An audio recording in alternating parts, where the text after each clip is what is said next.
Bonjour Elodie, merci de me recevoir ici à Montpellier dans votre cabinet de nutrition diététique. Vous pouvez nous dire ce que vous présentez, ce que vous proposez ici à Montpellier et vous présenter un petit peu finalement? Bonjour Maximilien, enchantée. Donc en effet, je m'appelle Elodie Guillonne, je suis diététicienne nutritionniste et je suis installée à Montpellier à mon compte en cabinet libéral depuis 2 ans et demi à peu près. Je suis des gens, en majorité des jeunes femmes qui ont envie de perdre du poids et puis des gens tout simplement, des hommes, des femmes aussi qui veulent juste suivre un rééquilibrage alimentaire et qui se posent beaucoup de questions sur la nutrition et la diététique aujourd'hui. Alors justement, vous parlez de nutrition et de diététique. Est-ce que c'est la même chose? Quelles sont ces deux sciences finalement? Alors en effet, ce sont des sciences, autant la diététique que la nutrition. Donc qui dit science dit connaissance et savoir, mais il est important de différencier certaines connaissances fausses de certaines connaissances vraies.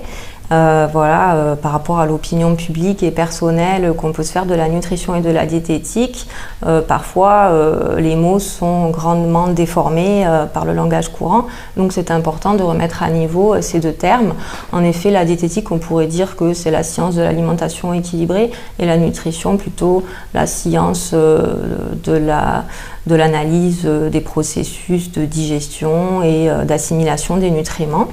Ensuite, c'est vrai que c'est dommage de se limiter à des sciences. Moi, je préfère parler, surtout pour la diététique, d'art, parce que finalement, c'est comme la danse, en fait, ou le patinage artistique. On a toujours une note artistique et technique, et je dirais que la diététique, c'est plutôt la partie artistique, et la nutrition, c'est plutôt la partie technique. Voilà pour la comparaison rigolote. Ok, merci. Alors de quoi finalement a besoin le corps humain pour se nourrir? On parle d'aliments, on parle de nutriments. Alors Maximilien, le corps a besoin tout simplement d'aliments, de nourriture. Le mot nourriture vient du latin, donc nutrire, qui veut dire nourrir. Donc les aliments de notre environnement peuvent être naturels ou partiellement transformés ou transformés. Avec l'industrie agroalimentaire, on a affaire à des aliments qui sont composés de plusieurs ingrédients aujourd'hui et on va trouver en effet dans ces aliments des nutriments qui vont nous apporter l'énergie dont on a besoin, les calories. On a les glucides, les lipides et les protéines.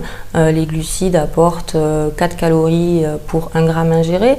Les protéines également, 4 calories pour 1 gramme ingéré.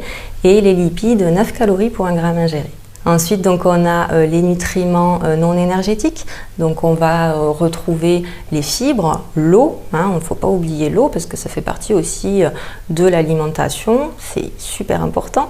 Et puis, donc, on va avoir les micronutriments, donc les sels minéraux, calcium, magnésium, potassium, sodium, chlore et les vitamines, vitamine B, C, on ne va pas toutes les énumérer, il y en a 13 et on a enfin les oligoéléments, donc ça va être le cobalt, le fer, le manganèse, le sélénium et autres. Voilà. Ok, merci beaucoup. Avec plaisir.